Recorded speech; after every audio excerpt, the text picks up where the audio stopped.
What's up, ladies and gentlemen, and welcome to just another horror movie podcast. I am your host, Jason Voorhees, and I am joined by the sister slaying, Haddonfield staying, star of today's movie, Michael Myers himself. Fantastic. I am also joined by the trick-or-treating spirit of Halloween, Sam. Very nice. If you didn't know it today, ladies and gentlemen, we are reviewing John Carpenter's Halloween, but there is a treat, or perhaps it's a trick. For I am not Jason Voorhees at all, it is I, Siley Games. I still have a machete, though. Who else am I joined by? Because I am actually Michael Myers. This guy is a phony, clearly. I think that there's something fishy going on, and I think there needs to be a mass unmasking. Who goes first? See, it won't come off. I'm Michael Myers. Try again. Oh! It's Leatherface! Fuck's sake. Oh, fuck that mask. I was not expecting the double reveal. Oh, fucking hell. Of course, I am obviously your host, Corey Riley, a.k.a. twitch.tv/SileyGames, and I am joined by Odds Odd as well as Jonathan Ross. Ooh. Yo, how's it going? Let's get a close-up. Let's get a close-up of that hat you're wearing there, Jonathan. That is fucking sick. Oh, man. Dude. I also have a Haddonfield High School hat that I don't have down here. Oh, man, that's awesome. That is. Oh, it's got 78 on the back. Oh, the year the movie came out. And just, of course, I'll get to that in a second, but I do got to let you know, guys, obviously, as you see, our fourth for this whole four-part series episode is not here today.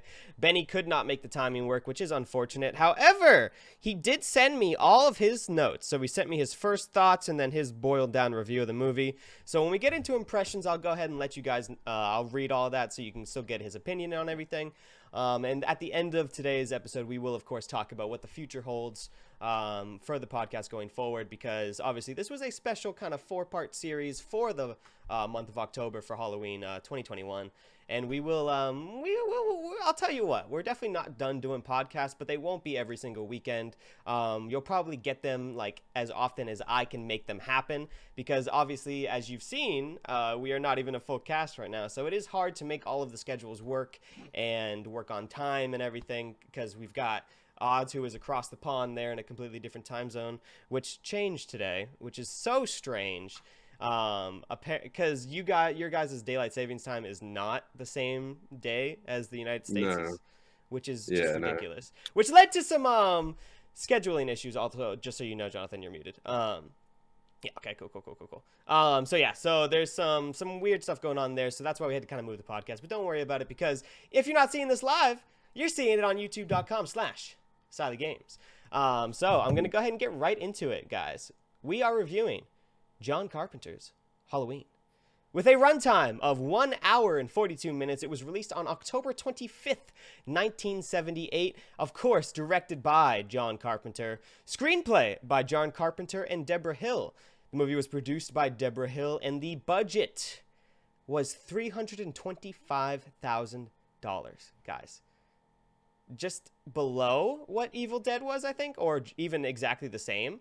I think Evil Dead was $350. I'm not 100% sure. I forget what it was, but it was either $350 or $325. But both of these movies, very, very low budgets, and the box office for Halloween was $70 million off of a budget of $325,000, guys. That is absolutely fucking crazy. Again,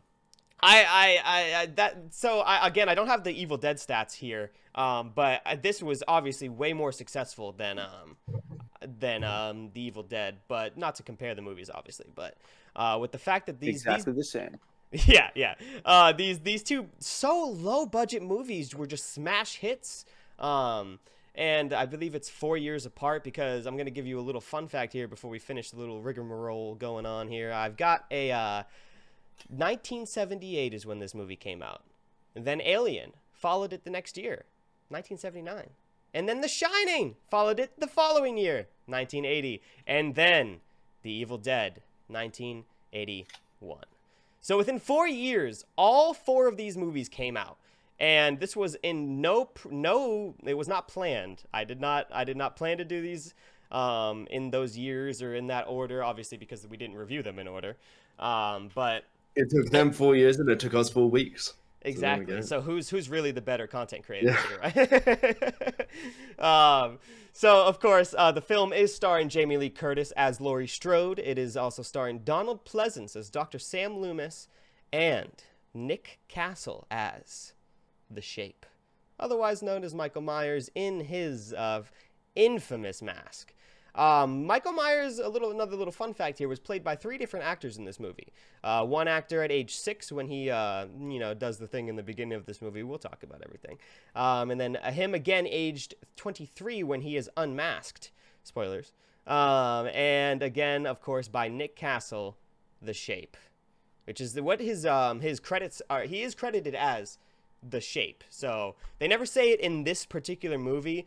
But Jonathan, you've seen the other Halloween movies, right? Am I wrong? I'm hazy on some of those like 4 and 5 and 6 ones, but I've seen Halloween 1, 2, 3, Rob Zombie's Halloween 2018, and Kills for sure. Yeah, okay. Obviously, if you guys didn't know it, the Halloween franchise has, I think it's like something like 11 or 12 films. It's absolutely ridiculous. But as of 2018, they've decided to retcon all of those movies. So only this one is canon. So Halloween 1978, Halloween 2018, and then Halloween Kills 2021. Those are the only movies that matter to the ongoing story that is being told in the films right now, and it is supposedly supposed to conclude on next year. Am I right? Next year with Halloween Ends. Another shout out here is that the music was done by John Carpenter himself, and I've got some fun facts about that in a second. Cinematography by Dean Cundy, I believe is how you pronounce it. The production company was Compass International Pictures and Falcon International Productions, and it was distributed by Compass International Pictures and Aquarius Releasing. Now, of course, I'd like to go ahead and get started with what we're all drinking today, and I'm going to go first because I've got something here that I've made myself, and I have dubbed this drink Survive Until Dawn. And the reason why is because I have made it with Mountain Dew Rise Energy, the Peach Mango Dawn flavor, mixed with some peach vodka. So, Survive Until Dawn. Jonathan, what you drinking? Today is a bit of a mix-up with what I'm drinking. Mine's called Survive Forever, and it's got a makeup of hydrogen and then 2 parts oxygen. And the other way around. so 2 parts hydrogen, 1 part oxygen, and it's called water. Fuck's sake. Every week there's somebody. Odds, what are you drinking? Can I'm just gonna do the same joke as he just did, unless I'm allowed to go get a drink. So can I go get a drink? Go get a drink. Jonathan and I will talk. Ah! All right. So Jonathan, I want you to go ahead and give me your impressions, like broad impressions, your opinion of this movie. Hit me with it. Okay, so right out the gate, Halloween was not one of the first horror movies I'd ever seen. I think as far as slashers go, went like Chucky, Friday the 13th, some of those random order. All that to say that by the time I saw the original Halloween movie, I was older, probably a teenager, and I don't think I thought highly of it in the sense that that it made a huge impact on me. I knew it was good. It wasn't until a few years later that I would watch it again and kind of realize, oh, this is a great movie. Builds tension really well. Completely understand how it kind of put John Carpenter on the map. There's a lot that could be said. The Switch sounds like a guy that doesn't know what he's talking about. But I fucking love this movie. Look, I've got this T-shirt, I've got this hat, I've got You're a fan, like safe to say. every screenplay I write, I'm looking for that moment of tension that is like similar to Halloween, even if it's not a movie that's about a slasher, which is not typically what I write. So like, but there's still always that trying to replicate that tension from John Carpenter's Halloween. That may or may not get lost in some of the later entries that we're not talking about, but just know the OG Halloween is masterful at creating tension. It's great. All right. Odds. Hit us with what's Yeah. drinking, and then give me your opinion of the movie. So I call this "You Don't Survive Because You Get Liver Cancer," and it's cider from a can.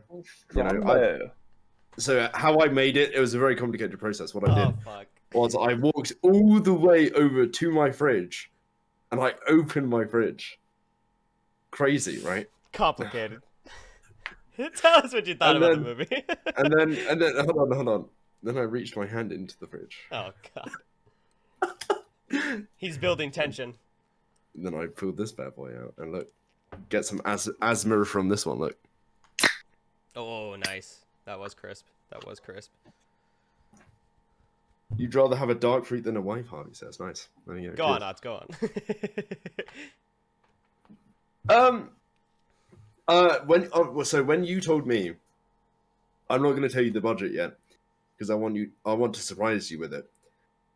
I was like, okay, like it's going to be a pretty low budget because this is a pretty good movie, right? But it still fucking surprised the shit out of me because it's such a good movie. It's like there's not really any. It sort of could be a student movie if you know what I mean. Like, you know, like it could. There's no like super, like incredible special effects or anything like that. Obviously, the camera work is very nice. But it, you know, if students had back in that day, sort of had an amazing mind, they could probably make it, right? And so to sort of have that, but then also have a really good movie is insane. I don't know.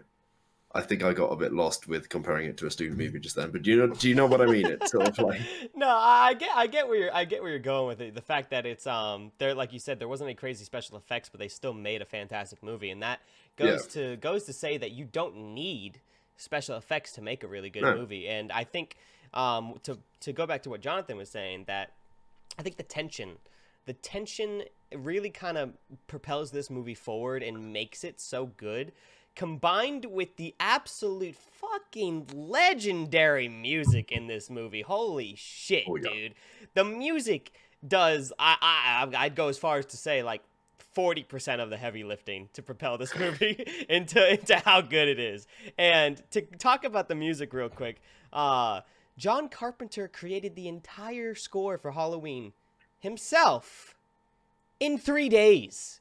It took him 3 days to write this, which is insane.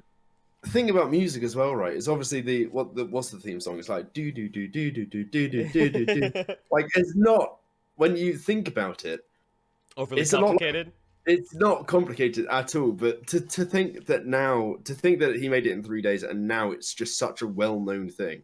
If you went up to a random stranger on the street and played it, and they are A, over 10 years old, and B, haven't been living under a rock their entire life, they're going to know what it is, right? And that's just absolutely insane, because I think I saw once a bit of a, just to sort of reinforce my point a bit, I think there's like a Batman theme, which is just 2 notes, but is like one of the most recognizable scores, because it was like Hans Zimmer, right? So it was obviously very popular. So it's not...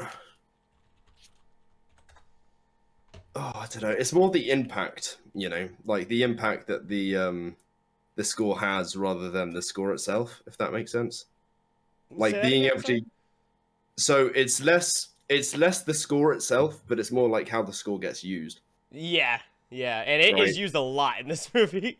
Yeah. But you know what? I didn't 1 second get sick of it because man, it is Oh, no, just you so don't, it's yeah. so simple, Such a good one. but it's just so iconic at this point. And obviously, I this is the first. I'll get into my opinion real quick. This is the first time I've ever seen this movie. Was this month? I've because again, I have never seen any of the movies that we were reviewing this month, and this was the first time I'd ever seen Halloween 1978, and I really enjoyed it. I thought it was just a fantastic movie from beginning to end. I thought a couple of the as sometimes it is in movies, some of the child performances were a little annoying. But they still did their job, and they were little kids, and you know sometimes little kids can be annoying. It wasn't enough to ruin the movie at all, though, just because again little kids can be annoying. And I thought pretty much everyone was really great in this movie. Jamie Lee Curtis was amazing. It was weird. Jamie Lee Curtis is just an amazing actor, isn't she? Yes, and she She's this was in, her debut, I believe, her feature film debut. She was in a TV show at the time, but that was the only thing that she had ever done before.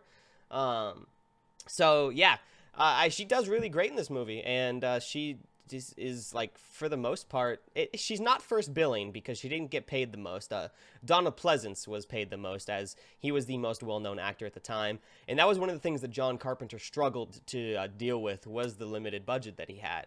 And he tried to get a couple other people to do the film. I forget who it was. Some other people were almost Dr. Sam Loomis, but they turned it down because of the low amount of money.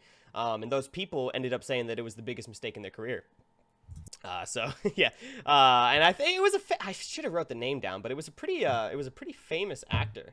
I forget who it was. If any of you get a chance while we're doing this to look it up. Who was almost Dr. Sam Loomis, who was almost cast as him. If you go to the wiki, I think you can see it in the casting portion of the wiki for Halloween 1978. But yeah, I thought the score was just absolutely incredible. I thought the like I said, the acting was great from Jamie Lee Curtis and Donald Pleasance, and then Nick Castle as the Shape was really good. Like he was menacing, just standing there. And I think that's one of the coolest things about this film is that that's one of the things that Michael Myers is most known for is that he just stands there and stares. Yeah. And then he starts coming for you, and then it's already too late because as slow as he's moving, he always catches you. And I thought the characterization of Michael Myers in this film was really good. It's John Carpenter had no idea what he was doing here when he created this. He didn't know how big it was going to get. He didn't know that this was going to become one of the largest horror franchises in history. Because that's the thing, right? Go on. With a budget of that size, you're not planning to make a sequel, are you? Like, No. let's be honest. You're hoping, but you're not. You're planning. hoping. You're hoping for the best, preparing. No, well, not really preparing for the worst, I guess. You're preparing to sort of have it not be good. Yeah, and you're hoping for the best, and it turned out to be the best. There we go. So I really enjoyed this movie. It's safe to say we'll get into everything as we go through it. I want to hit you with one more fun fact before we start talking about stuff individually in more detail.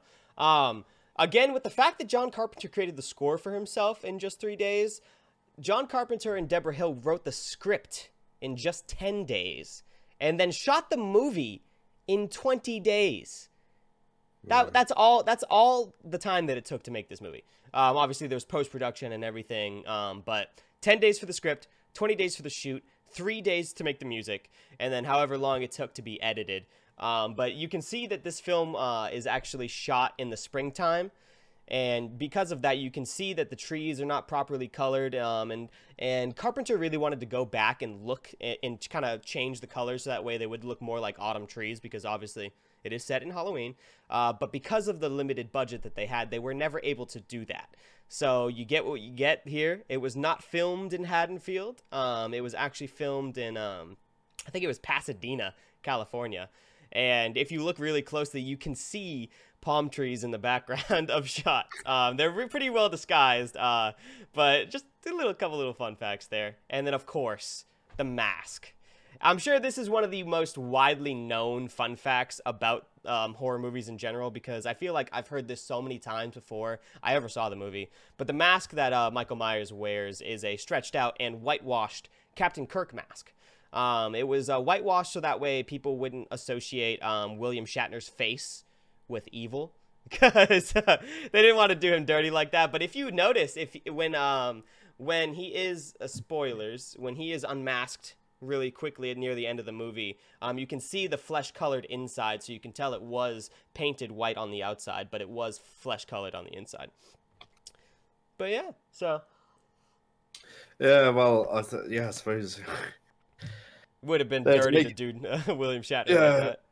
they had to make the mask for the first time. It's sort of crazy, isn't it? Like, because to sort of go back to when I talked about how like everyone recognizes the score, everyone recognizes the mask now as well. Yep. Like, I've been out clubbing. I went out clubbing yesterday with the Michael Myers mask on, and people just know who I am. They're like, "Hey, Michael Myers, nice costume," and like people know the mask now. And even there are different variations of the mask as well. Like, it doesn't have to just be white with hair. Like, It's more recognizable than the Jason mask, because I'll tell you, however many people I was at my job the other day, and there were so many people who had no fucking clue who I was, and I was surprised. Are you a hockey player? Yeah, well, that's also fair. We have a lot of older people who go there. But you'd think that this is so recognizable, at least to me, and I also have not seen Friday the 13th, so maybe that's a little blasphemous, but I think I've not seen the movie, and it's still recognizable to me, and that's, I think, what's so cool about these horror franchises is that they are so iconic even if you've not seen them. And they have so much influence on like pop culture and just media in general and entertainment. And I'm sure that there's obviously this film is influencing you, Jonathan, in your script writing. I'm sure it's influenced countless of other people in their creative works, because it is so iconic, and so it's just the simplicity of this film and how well they do just a couple simple things makes it all tie together, and it's just so good. I'm going to go ahead and read some of Benny's notes real quick before we get into specifics, just because, let me see. Bum, bum, bum, bum. Okay. So, his overall impression was he thought it was a great movie and really shows why a lot of movies revolve around the idea of horror and slasher. He loved the where was it? He loved the style in the acting. Overall great movie with interesting acting styles. I'm not sure what he means by that. All the acting in my opinion seems pretty straightforward. I didn't think anything was super like crazy out of the park. Teenage girls were the teenage girls. The doctor seemed like a competent doctor, a good guy. And he also said Jamie Lee Curtis sounds the exact same as she does now, which her voice has actually really not changed too much. But yeah, he thought he really enjoyed the movie. He loved the suspense lead up to the climax, and he thought that it kind of died down towards the end of the movie and focuses on the scenes than setting the mood. I kind of disagree. I think the ending of this movie is really great. I think that it kind of ramps up, in my opinion, from all this tension, and all of a sudden Michael Myers is chasing Laurie Strode and has her in the house, and then the ending in the movie is when all the action happens. Yeah, I agree. So I'm not. I wish he was here so we could argue, but because I do love a little debate myself. But he says that he rated it a 9.5 out of 10, so gave it a really high score. It is a great movie, and I do wholeheartedly agree with him there. How about we get right into the music, Jonathan? How has this music kind of because I don't know how you deal with music in your works, because I know you're doing a lot of script writing, but how do you approach score when you're creating content? I mean, as a writer, I don't really have. I'm not sure exactly how you're framing that question, but as a writer, when I write, I will listen to things that kind of connect me to the universe that I'm writing for, and everything I write is based in reality.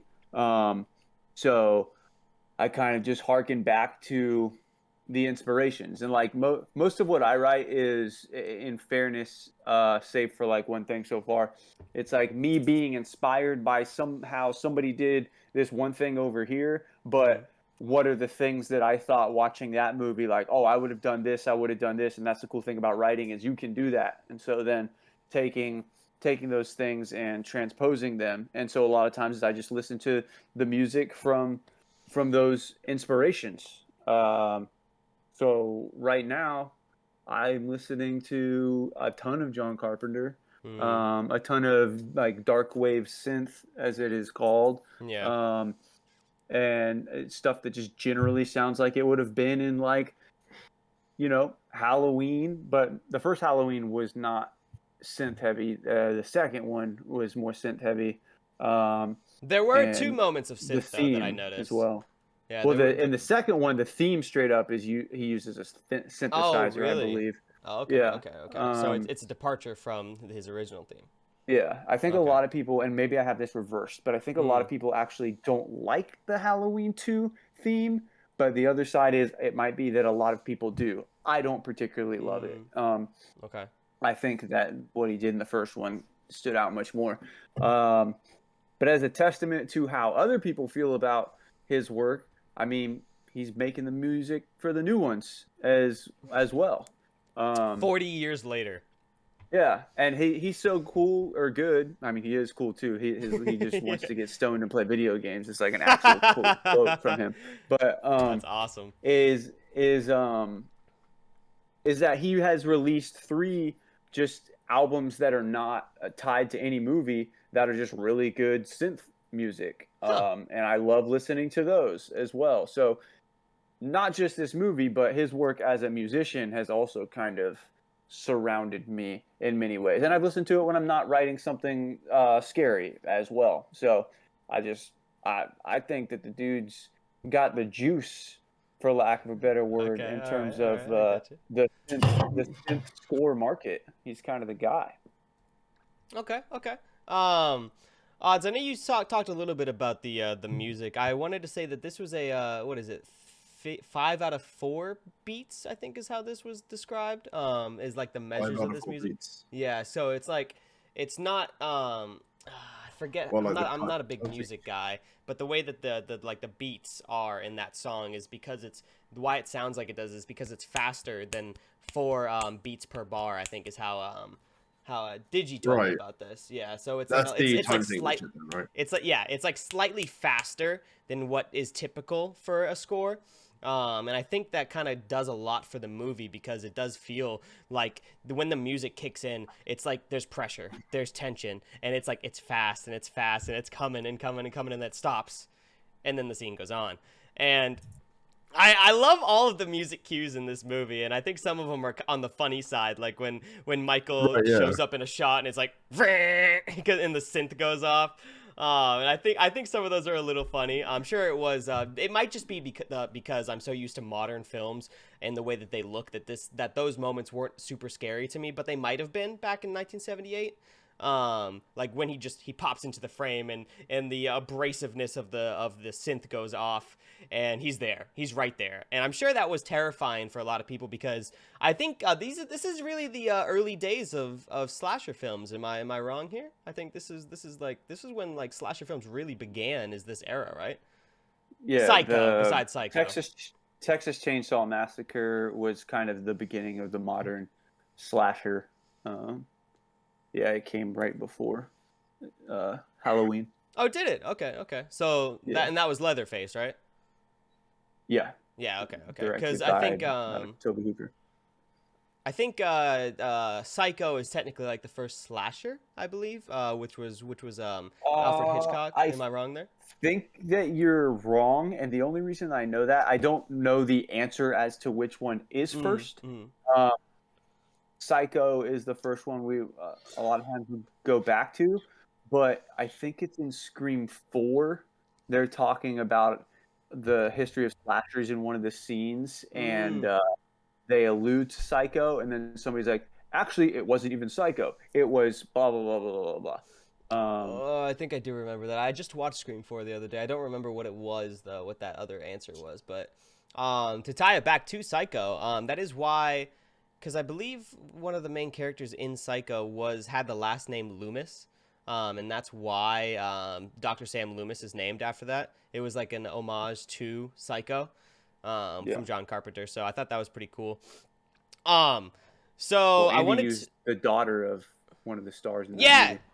yeah, as well. Who was that? It was like Annie or something, right? I think, or one of the forget. babysitters. Yeah. No. Jamie Lee Curtis's mom was in Psycho. Yeah. She's in the shower. She's famous for the shower That's scene. right, and that was one of the reasons why John Carpenter was kind of wanting to get Jamie Lee Curtis involved in the movie, right? Was because of that. Okay.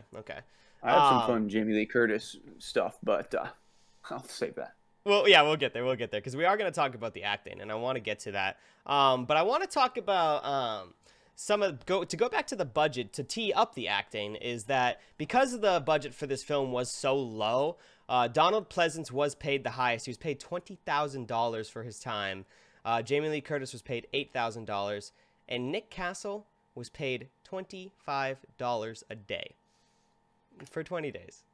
The man got ripped off, dude. Wait, which one? What? Nick Castle being the guy who was in the Michael Myers mask. Yeah. So he I was hope his he wage. signed a residual deal. I don't think he did, man. So I don't think he. That's But outrageous. he did go on to do because I believe he started writing movies and doing some screenplay. I don't have the exact movies that he He's did. a director. Well, to be Right. fair, A the lot thing of is, 80s. you know when they always say, "I'll pay you in popularity."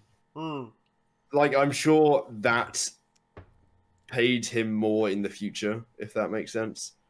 But It might, yeah. Michael Myers is, correct me if I'm wrong, is supposed to be the main character of this movie.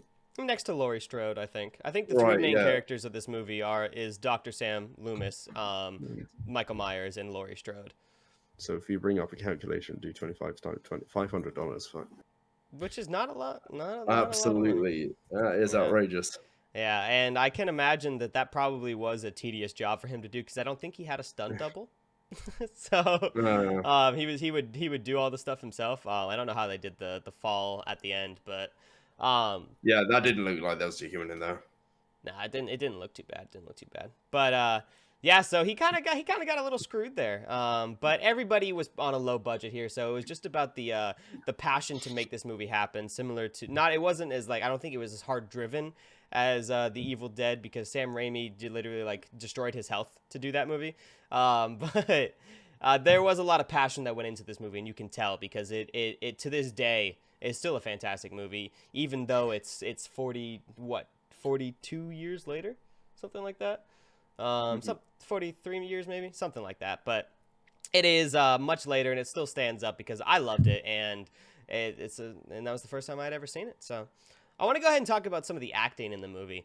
I personally thought that Jamie Lee Curtis, as her debut, she was really great in this movie. I don't think there was any moment that I found unbelievable. Obviously, she's a babysitter in this movie, but she's also this girl who's she's more bookish. She's not a cheerleader. She's not really popular with the boys. She has low confidence. And one of the things that Jamie Lee Curtis was worried about doing in this movie is that she herself is not like that at all. She is more like Annie as a character. She was a cheerleader, and she was very popular, and she was used to having all that confidence. And she was a little concerned that she was cast for Laurie Strode because she personally thought that she would better fit the Annie character. So I think that it ended up working out well for her because one of the things from my background in acting is that I think that when you are thrust into a role that is not like you, it helps you grow as an actor and develop new skills because it's very, very easy to play a character that is similar to you because you don't really have to, you act the situation when you are a character that is very similar to you. You are acting how you would be in that situation, how your emotions would be in that situation. And it's a little harder when you are playing a character that would react differently than the way that you would react. And I think that was a really good start for Jamie Lee Curtis here because obviously she's a fantastic actress and she's so well known now. But I think that it was a good challenge for her to start here and play a character that really wasn't like herself personally. Because that does definitely help you grow as an actor. And some of my first roles are characters that I would not act like at all, and they definitely helped me grow personally. So I think it definitely helped her and kind of You know, propelled her towards. you've just explained perfectly why the villain of a story will usually be my favorite character of the whole thing. Hmm. Because no villain in a no actor playing a villain in a story is a serial killer or a narcissist or Hopefully, whatever. Hopefully. yeah. And that's exactly why I love villains in stories so much, just because they can convince you to hate them even though they're not bad people. Yeah, I agree. And then of course, I don't know Donald Pleasance. I might know Donald Pleasance from other movies, but I'm not immediately familiar with all of with his other work. But in researching the film, I found that he was pretty famous at the time. He was the biggest actor on the movie. Do you know any like big movies that he was in, Jonathan? I had looked it up recently and I don't remember. Perfect. I think it was more of a he was famous at the time, and he had kind of a Shakespearean way about the way that he conducted his dialogue and the character of Loomis. That's a really good way to put that. Yeah, well, he's probably, if you were to go to his IMDb or find his stage credits, he's probably done Shakespeare. I think you're probably spot on the money with that one, because you're definitely right. The way that he holds his presence there, I think there is a very Shakespearean way about it, because he's a doctor, and doctors are these scholarly types, but there's something about the way that he kind of just moves through the streets of Haddonfield, where like he is kind of moving with a purpose, and he's always on a mission to do something. I like the way that some of his scenes were queued up where Laurie and Annie are just driving away from Annie's father, the sheriff, as he's investigating the break-in at the store. And as soon as Annie and Laurie drive away, Loomis comes right into the picture. And I thought that was a really smooth transition. And I think that speaks to a lot of the way that this movie continues to have like this kinetic energy. It's always moving forward. It doesn't really feel like it's being stopped anywhere. And something to have those beats so quickly back to back, and the way he comes into the scene, he's right to the point. He's always on the mission to kind of find Michael and try to make sure the sheriff believes him. And I there was again never a moment where I didn't buy what Donald Pleasance was selling. So I thought his performance was really cool, and I think you're definitely right. He has to have some sort of Shakespearean background there. But I mean, just go look back to his The Blackest Eye. Yeah, you're speech. right. It's just like, I met him 15 years ago. I was told, whatever he fucking says. But that whole speech that is like super famous is like, okay, that feels like some stuff that if you threw in some vowels and whilsts, then you would certainly still feel at home with this guy. I think you're right. Evil man. Yeah, I think you're spot on. I found out who the role for Dr. Loomis was originally intended for Peter Cushing, who had recently appeared as Grand Moff Tarkin in Star Wars. So that same deal. Yeah. Yeah, again, another like Shakespearean actor, right? Yeah, he would. Yeah. Christopher Lee was the other guy. Christopher Lee was again also the same deal. Yeah. He would have. But he's like a Hammer horror icon. Like if you just like his whole fucking career was like, I'm gonna make up movie titles, but if you IMDb it, you'll get it. But it's like Dracula's blood, son of Dracula, Dracula's castle, the revenge of Dracula. It's like that's his entire IMDb, and then Lord of the Rings. And then of course he was in the prequels as well, Star Wars prequels, right? He was Count Dooku, if I'm not mistaken. Yeah. He always is that kind of role where he's this vampire kind of like darker scholarly type where he's like lives in the shadows and he hunted vampires, just to be clear. Oh, okay. Fair enough. He was then Saruman in Lord of the Rings, right? Yeah, okay. So Christopher Lee was approached for the role. He turned it down, although the actor later told Carpenter and Hill that declining the role was the biggest mistake he made during his career. Which, yeah, he probably would have been good in there, but it's this situation where there's all these what ifs and what could have beens when you're casting a movie. This person could have played that, but now that this is what our timeline has discovered and is experienced to Donald Pleasance as Dr. Sam Loomis, you wouldn't want it any other way at this point. And I think that again speaks to Pleasance's like his presence on screen, and the way that he just kind of, like I said, moves through the scenes, and I thought it was really great. And then of course Nick Castle as the Shape. His movements were always scary. He's just standing there. It brings me back to the SpongeBob quote. He's just standing there, menacingly. And it is so accurate to Michael Myers that he appears in games and other works of art and parodies, and he's always described as standing there completely still looking at his target, like in Dead by Daylight. That's exactly how his character works. He builds up his meter to get a kill by standing there and staring at the target. And I think that's so cool how iconic and influential just that little detail is, and why it's like made such a big part of his character. I run Ghostface, so it's basically like the opposite principle of that. But well, here's another thing that about that specifically. If they had got Christopher Lee, it would have been kind of weird physically, because Christopher Lee was rest in peace, was a 6'5" individual. Oh. And Nick Castle was only 5'10", and he was taller than everybody else in the cast, which is partly why he felt creepy, was his height. And then later Halloween movies, they've exaggerated his height with different actors that are taller than he is. But Donald Pleasance was only 5'7", so him next to Michael Myers, he did look like the smaller man. But if it was like Michael Myers and then Loomis, Loomis could have just kicked this guy's ass and put him back into Smith's Grove, and Halloween would have been forgettable. You're right, and I think that it worked out as it does. It works out perfectly. No, all these hurdles that John Carpenter faced, it worked, and he made such an iconic movie. And Odds, do you have any other things to say about the acting before I transition? Not really. I mean, if we're sort of comparing other movies that the actors have been in, I would like to mention one of my favorite movies of all time.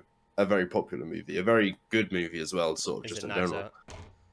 It is Knives Out. I knew it. Incredible fucking movie. Obviously, it's got Jamie Lee Curtis in it. She definitely isn't the main cast. Yeah, no, she definitely isn't. She definitely isn't the main character, but she is definitely a very good character. She's definitely a very good actor. And like you say, there are so many other good actors as well. Chris Evans being one of my favorite actors of all time, or actresses, just in general.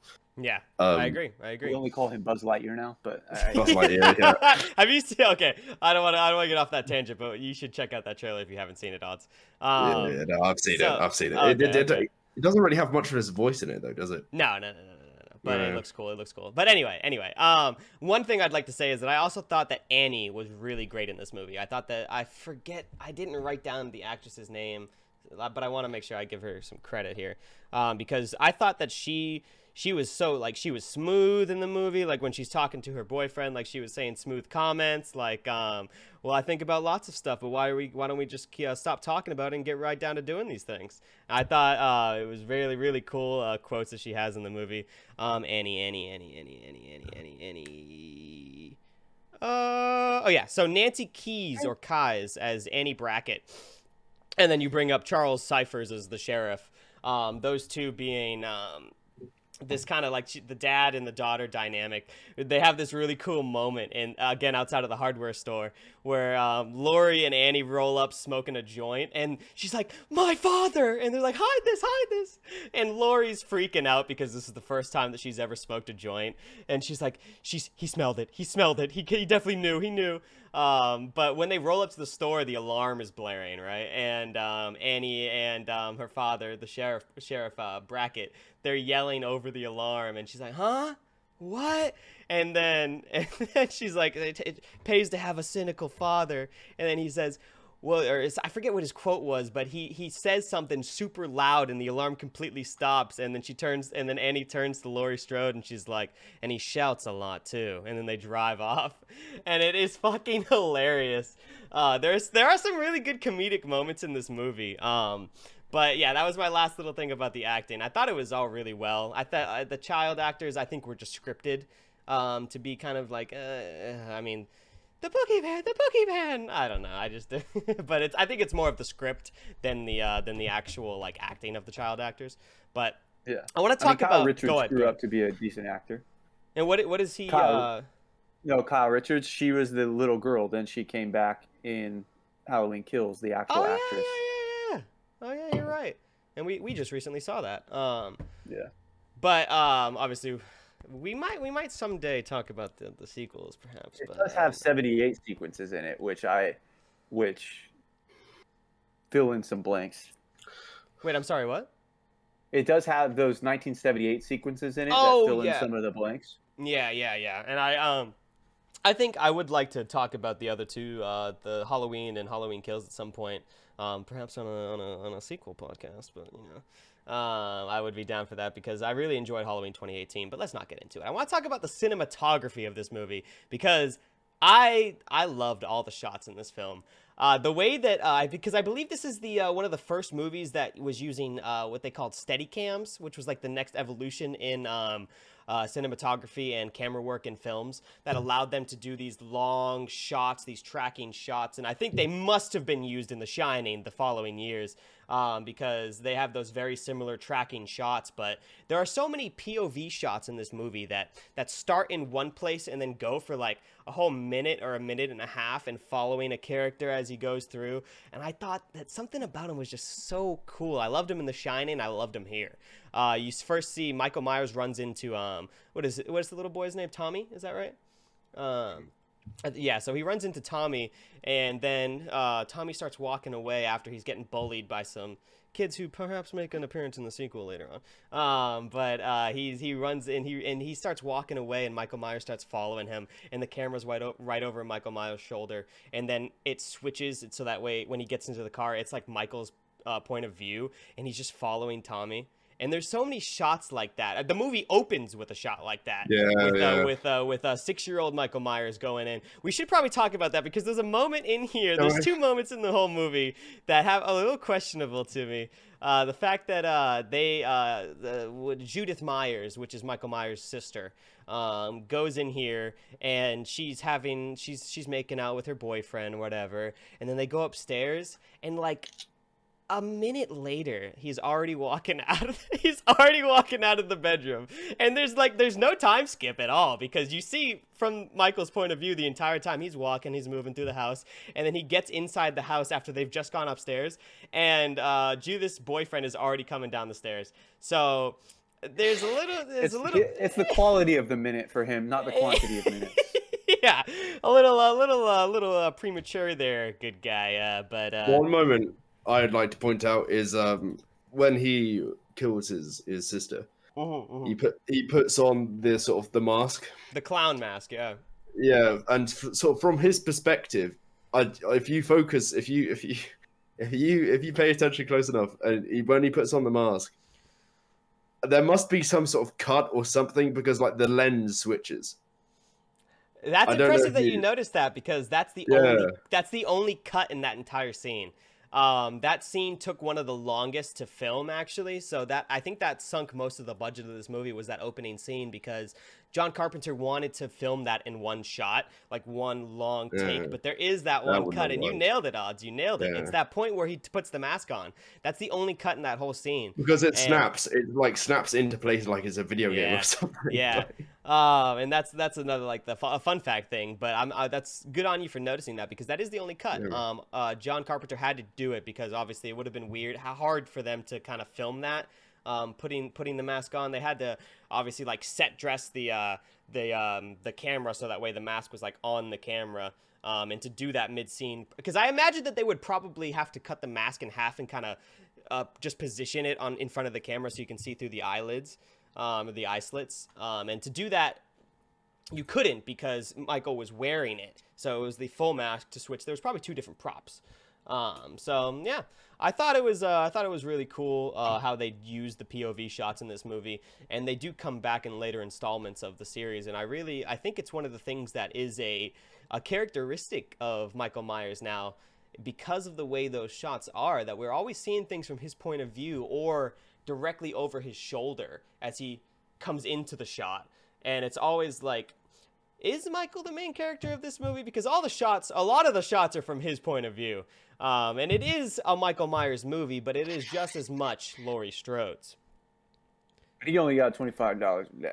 Yeah, so like really, yeah, Well, whose movie is it? I mean, obviously now we know it as Michael Myers' movie, but obviously back then it wasn't as obvious, right? Yeah. Yeah. It was a new experience. They had no idea. Like I said before, they didn't even they thought there's not going to be a sequel to this, Like they probably didn't expect to make like a second movie or even a third and a fourth or however. It's supposed to be an anthology series. Really? Well, it's supposed to be. That's what they were. Okay, well, shit. How is that supposed to work? Do you have any insight on that, Jonathan? Like it was. They wanted it to be each movie would be a different story. But then the studio, and then I think it was the second one when Miramax picked it up. But the second one only happened because they were like, "Hey, we made $70 million off of a $300,000 movie," and they told them their intentions, and they were like, "Oh no, you need more of the guy in the mask," and so they made the second one take place the very same night. To hopefully then cut it off. And that's why there is Halloween 3, Season of the Witch, which is a completely different non-Michael Myers story. It takes place, I think, in Ireland. And if I remember correctly, I just watched it. But so that was the intention. But then because they thought that the selling point, and they were right, was the shape or Michael Myers, then they just kept making them and ended up with some of the crazier ones. Yeah, where he was, oh man, I was like, there's multiple storylines. There's a storyline. There's that one where he's like, anyway, forget it. That's for the sequel. That's we're not going to talk about those sequels. Those sequels are ratchet. But yeah. But yeah, do you have anything else to add to the like this whole like cinematography conversation? Because I really enjoyed everything that John Carpenter did with this. But it was actually a Dean Cundy, I believe. But it was obviously John Carpenter's vision behind this, though. I like the mask shots. The mask shots don't age as well for me because there's just like there's a gimmick to them, and I don't love gimmicks so much until I do. But like it's like, well, it's like I look at a movie like a found footage movie. It works a few times, and then you have to really elevate things to make it work for me nowadays. I look at like there's that movie Hardcore Henry, where it's like first person. It's like watching somebody else play a video game. So sick. And so there's that, and it's a little gimmicky, but it worked because they were the first ones to kind of do it that way. And then I think somebody has done something similar since. There is a Korean movie that opens that way, and it's insane. It's madness. It's called Villainous for anyone that wants to see it. It's insane.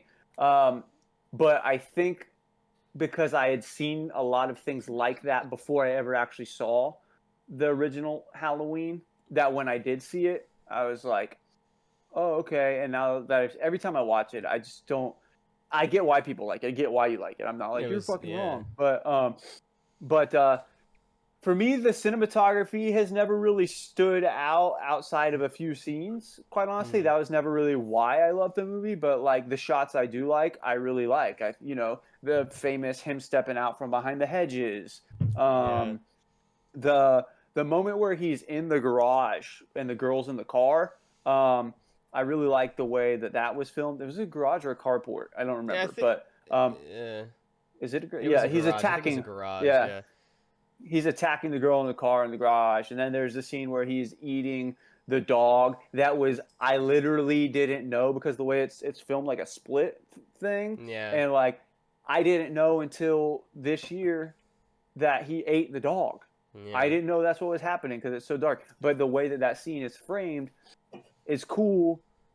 I think almost because of that. Because I'm like, what the fuck is going on? What's he doing there? You're trying to figure it out.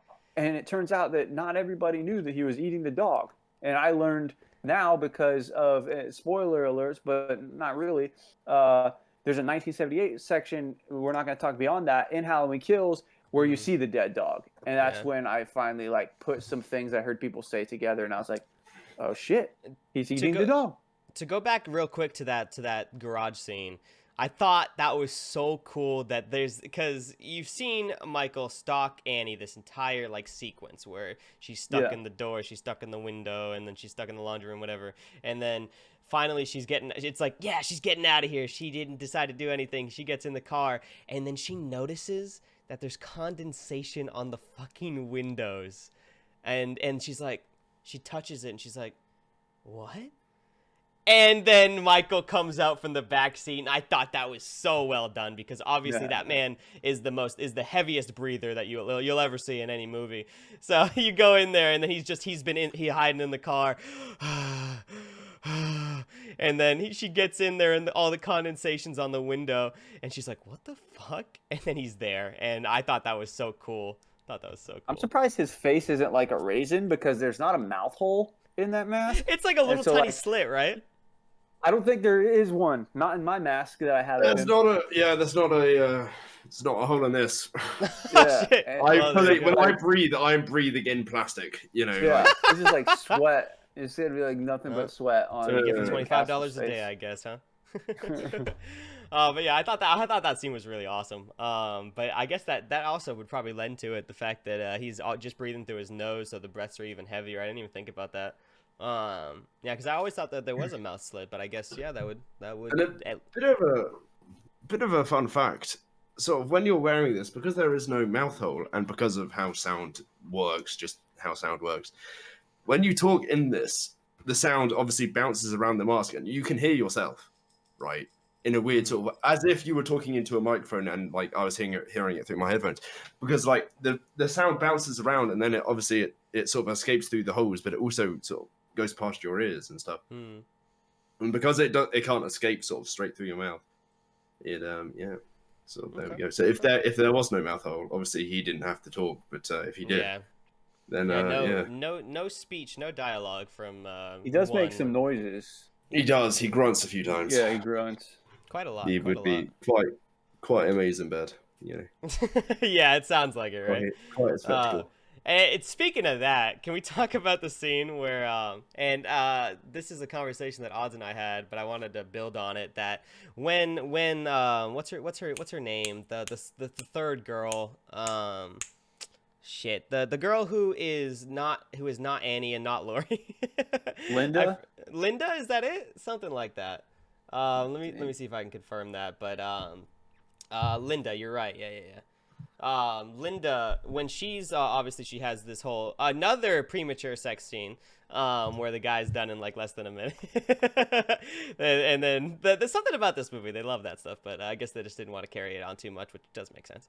But the fact that both of these gentlemen, I don't know, anyway both these gentlemen have clearly never touched a woman before. They're just very quick. That's all I'm gonna say. It's just humorous to me. But she gets onto the phone after when Michael kills Bob, her boyfriend. Bob, I think, or Paul. Bob, right? Bob. Yeah.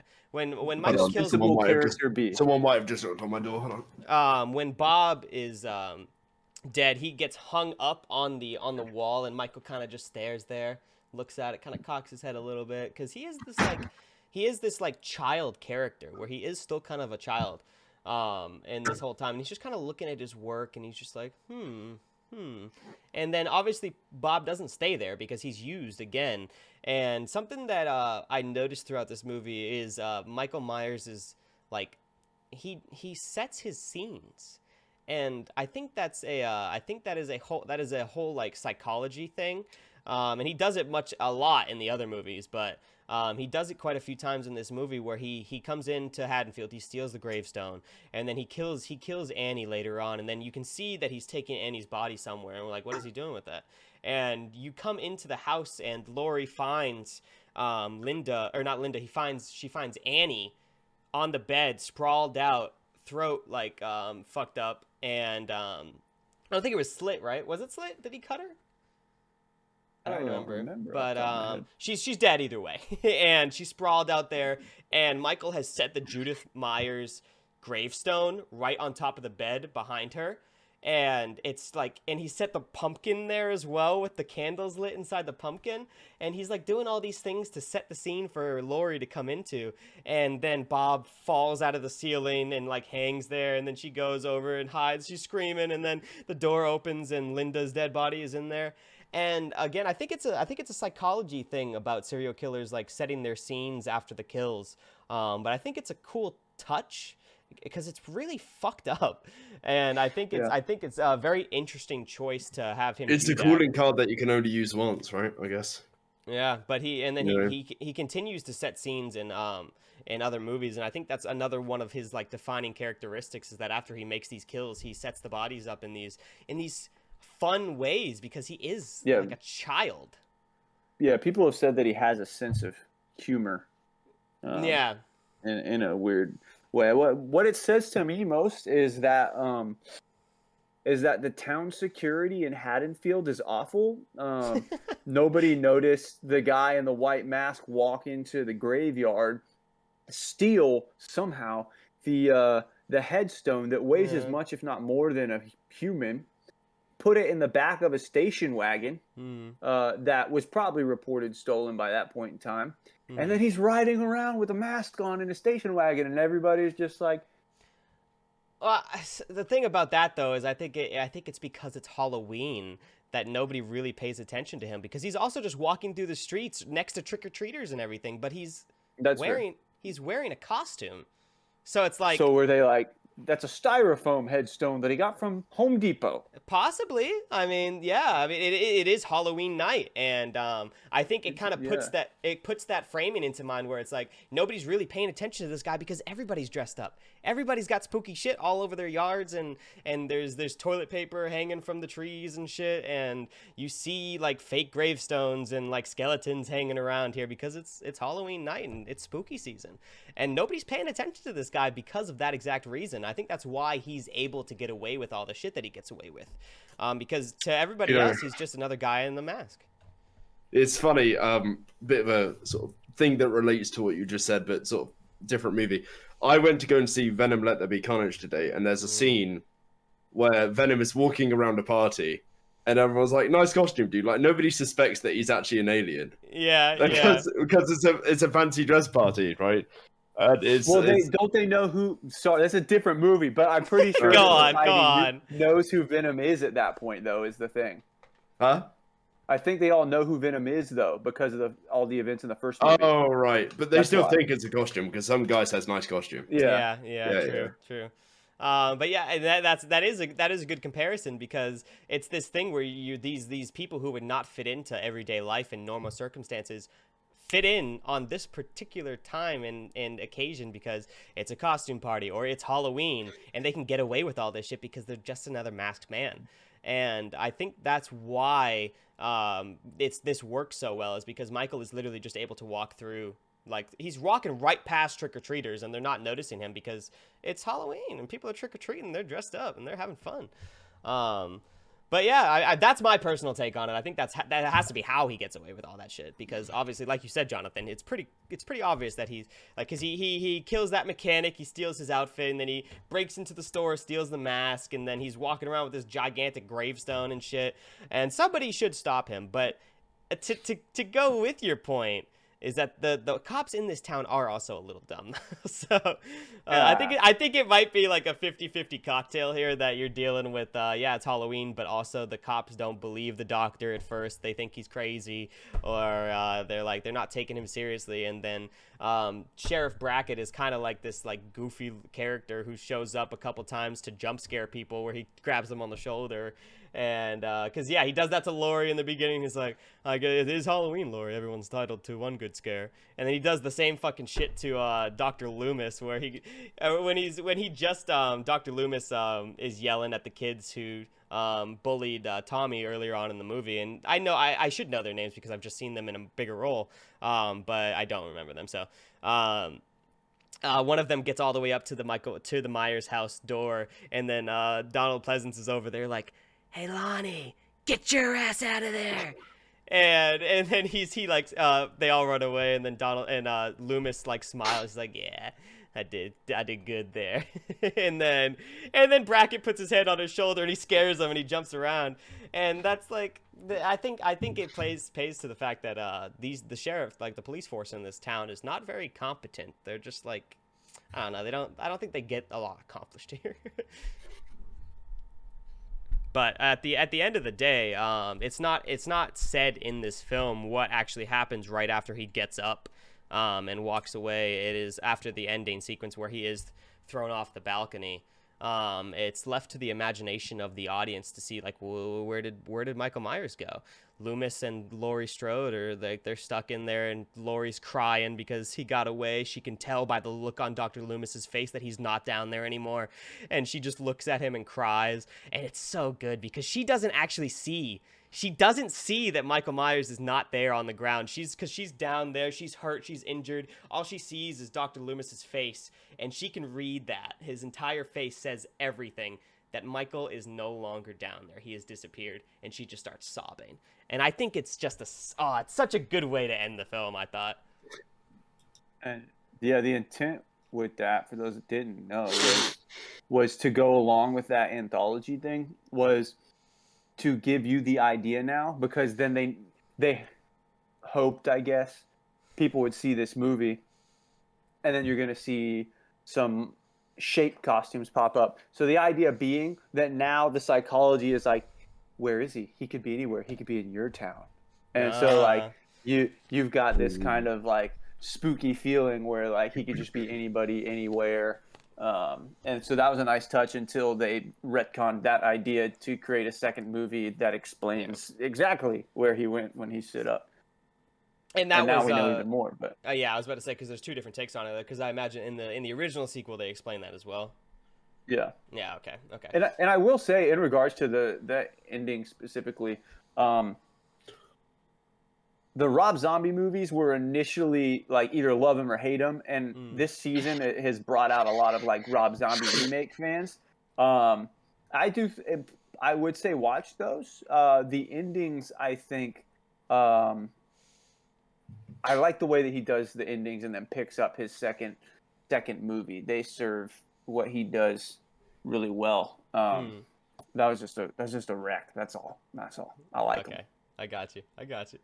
But yeah, I mean, I like to kind of wrap up all that stuff. I thought that the pace of this movie was really well served by a combination of the way that the scenes are structured, with the fact that this music is constantly propelling the movie forward, and it never feels like it has these like big stopping points. I always felt like there was something going on to move things forward. There were moments where it wasn't as fast, where it was kind of slowly moving forward, like when Laurie and Tommy are like talking about carving the pumpkins and talking about the boogeyman. It was slower, but things were still happening, and you would look outside the window, and then you'd see that you'd see Michael in the distance, and like this guy just following Laurie. And it's not really explained in this movie why the attraction to Laurie is had, the obsession by Michael. It's a little, I think they deal in like the original sequels, but they do a different thing in the retcon sequels. It's a whole crazy lore mess, but I thought that they left so much open to interpretation in this movie. And I think that's why the original by itself is such a cool film. It's because they leave so much to like, why is he doing this? Like this, like he obviously killed his sister Judith, who was a babysitter to him. And then later on in life, he comes back and has this fixation with babysitters in general. And I think the original title of this film was called The Babysitter Murders. But I forget who said to John Carpenter that it would be more significant of a film if they based it around Halloween, which whoever said that to John Carpenter nailed it, because I think this movie wouldn't have as much of an impact if it was not on Halloween or based around Halloween, because it could have just easily been another slasher movie. But it defines itself as John Carpenter's Halloween because of the atmosphere, the things that are happening, the mask that he steals, so he's in a costume, the pumpkins. I think the pumpkins play such a huge part in this film. You can see it right behind our faces here, that it's the logo, and on top of Jonathan's hat, you see it's the logo of the film. The pumpkin mixed with the knife, the two most iconic things of this whole film, the three most iconic things of this film are the mask, the knife, and the pumpkins. It's like these things come together and create this really, really cool, like, icon of a slasher film. And I don't think it would have been as impactful if it hadn't have been based on Halloween. So I feel like I agree with what you're saying, but at the same time, it feels a lot like. Have you heard the joke about how, like, if the orange fruit is just called orange, so why is a banana not called yellow? And like, or like, or you could have just called the movie Elf just Christmas. Like, it definitely, if the movie title was something else beforehand, and then they took that into consideration, but then changed it to Halloween, then I can definitely get behind it more. But my initial thought when I just heard the movie's name was Halloween, it just felt a bit like, well, yeah, Halloween, yeah. yeah. But But yeah, if there was an original title, then that does make more sense. It would have just been it was originally going to be the babysitter murders, and I don't think that to me anyway that is just another movie. It doesn't seem like it's like, okay, the babysitter murders, this guy kills babysitters, like, Yeah, it would have probably hurt. You know what? That is even worse. You're right. Yeah, go on, Jonathan. I was saying it probably would have hurt the movie, because at that point in time in 1978, like, you're throwing murder into a movie title, and then how many people are going to go see that? You name a movie Halloween, which was exactly their point. Yeah. And now you may not necessarily know what the movie's about, but you know it's about Halloween, so you're going to go. True. And then you end up with the Babysitter Murders, and there probably wouldn't have been sequels if it was called the Babysitter Murders. Yeah. No. Like, Babysitter Murders 5. Oh God, it's like title's just trash. It's already a bit of a mouthful, isn't it? It harkens back to the Scream movies, how they have the parody inside that movie. Stab 1, and then in the fourth movie, stab 7, and it's like, God, dude, like it plays onto that fact that it could have just been another like cannon fodders, the horror movie slasher movie, but it's not. It's this icon now, and I think there were so many incidental, accidental choices and occurrences that happened to make this movie the way that it is, but everything fell into place to make it what it is and to build this huge franchise, and so much lore and so much fandom. Because obviously, Jonathan, you've got some merch there, but you're definitely not the only person who fucking loves this movie. It is loved by so many people, and it inspires so many people to who have gone into Hollywood filmmaking, and like people who have made Scream. They parody certain aspects of the slasher genre, and that harkens back to Halloween. And it has such a lasting impact on the genre as a whole. And I think that's why this movie is so iconic. All these things that come together to make it what it is, I think, is it just worked out really well. And I love the movie. I think it's definitely one of my favorite horror movies.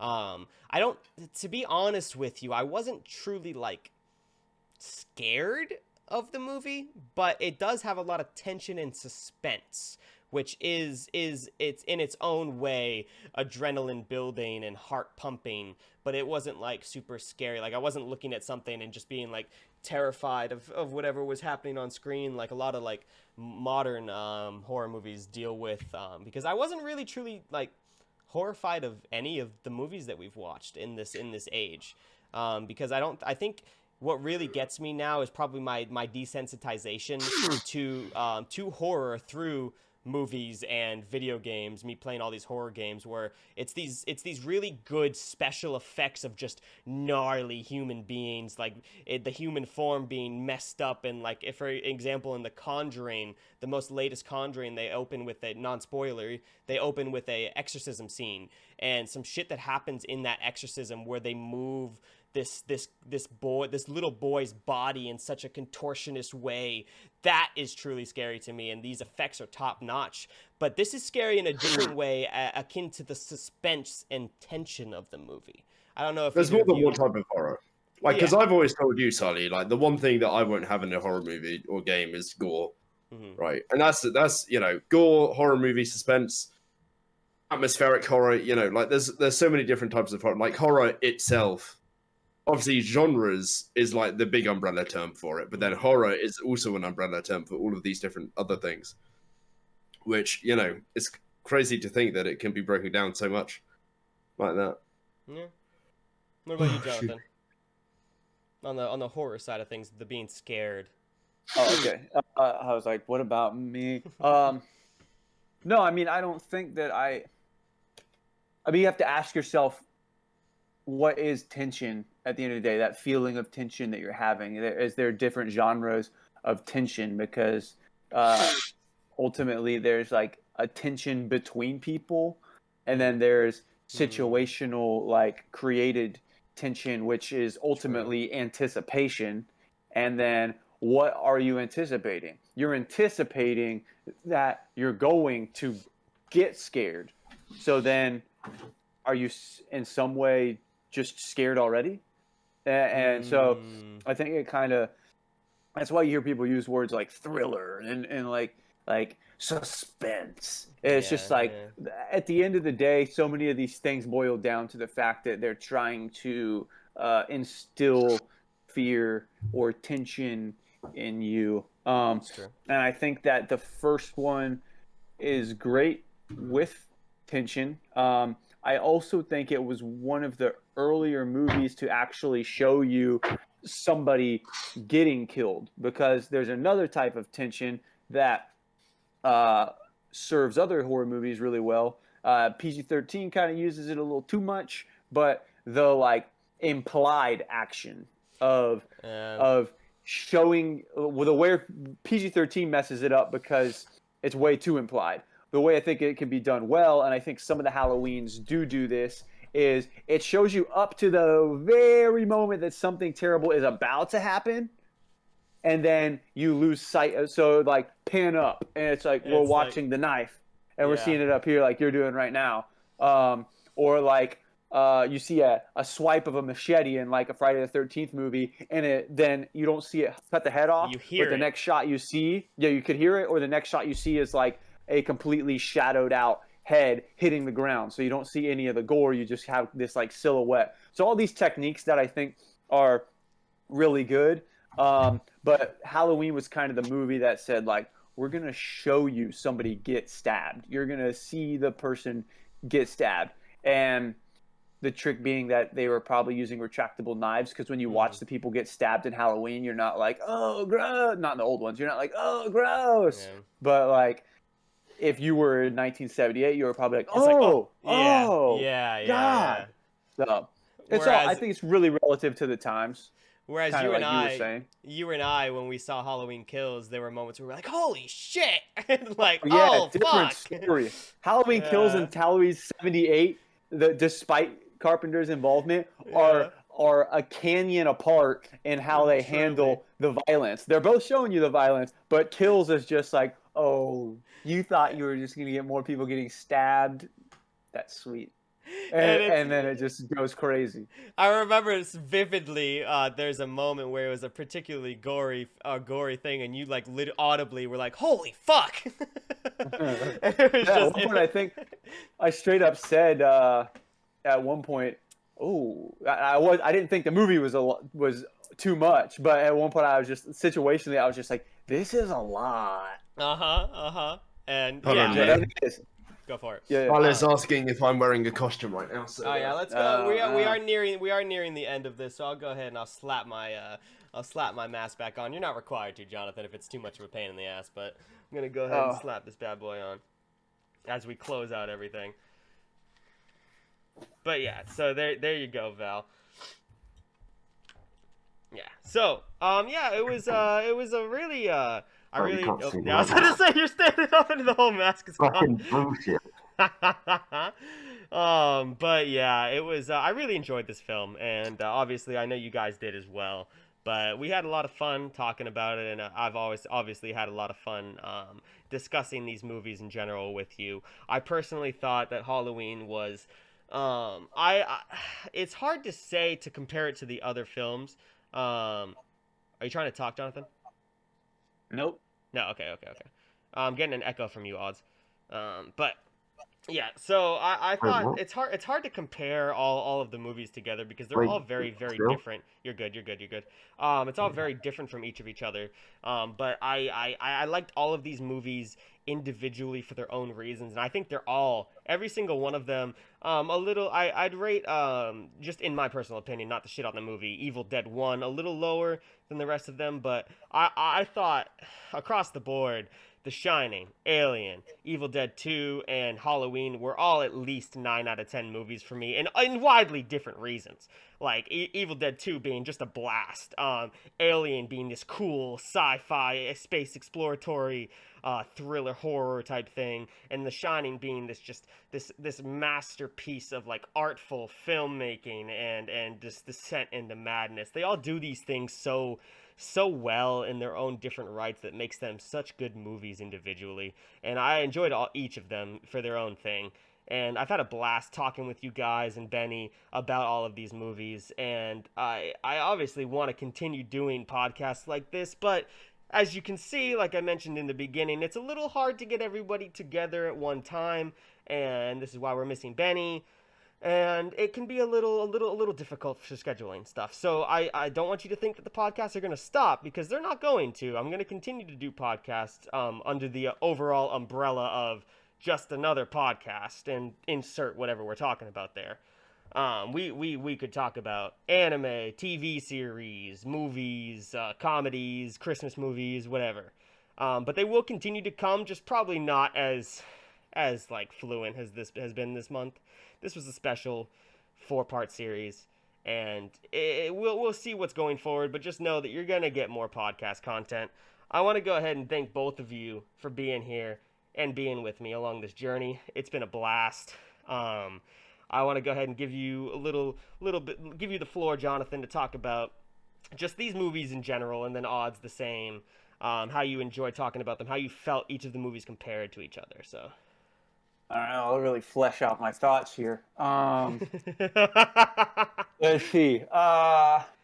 Evil Dead 2, like you said, just a shot of adrenaline. They really knew what they were doing when they made that movie. They said, you know what, let's take everything that worked about the first movie and make a movie with all that stuff.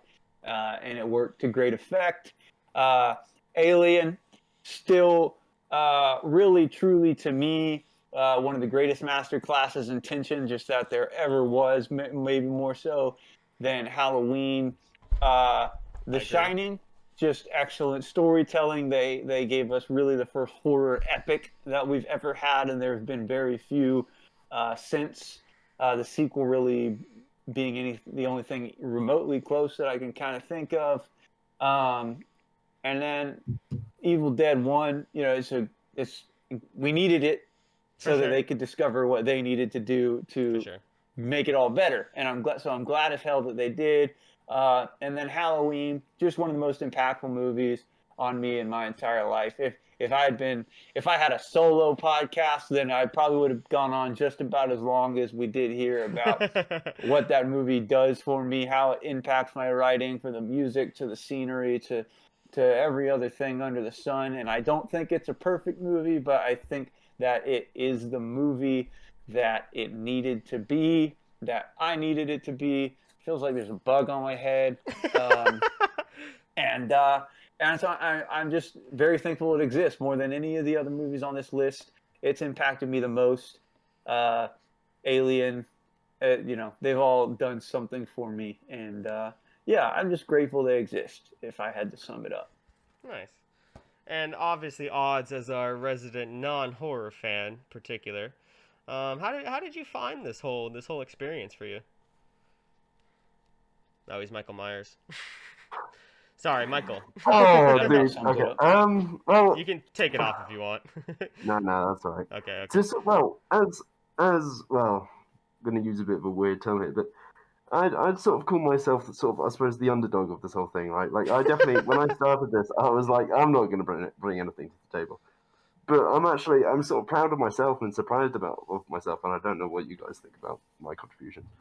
But the amount I've been able to contribute to movies that are good movies, just not really movies that I would ever choose to watch in my own personal free time.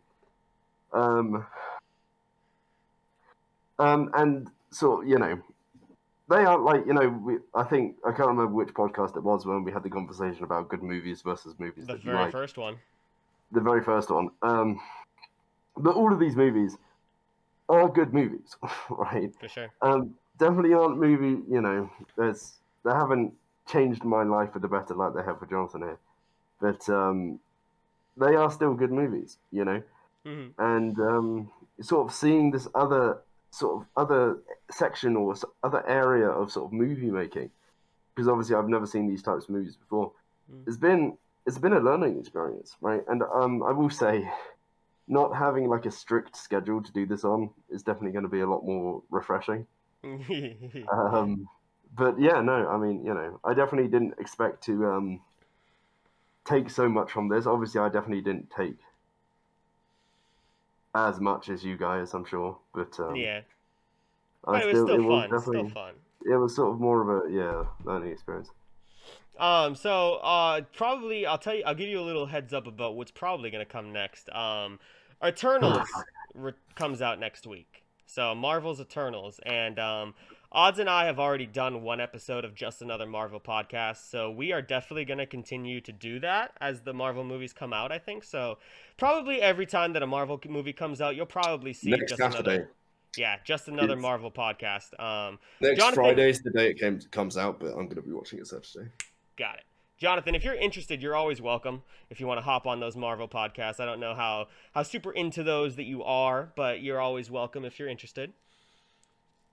Yep, So down yeah, for that. so we will. I can't say that we might do it next. We as I said, it's not regular. We might do it next Sunday. We'll talk. But obviously we're gonna see Eternals this coming weekend, or at least Odds and I are. Jonathan, like I said, welcome to join. We'll talk about it, but know that this is not the end for Just Another podcast. You will get more content. You'll get more fun. Different guests. I will give you a confirmed December. I will be doing something similar to this with Christmas movies. So, I'm gonna get some people on talking about. Maybe you'll see some familiar faces there. We'll get some people on for Christmas movies. It may be 4 people, maybe 5 people. We'll see. But you're gonna get some cool Christmas content when December rolls around. And yeah, just know that this is not the end. Stay tuned on twitch.tv/SileyGames or as well on youtube.com. The channel name is Siley Games. It's not /Siley Games yet, but I'm working on it, guys. I'll get that URL eventually, I promise you. But of course, guys, this has been just another horror movie podcast, and it's been a blast. And I promise you, stay tuned for more. Peace out.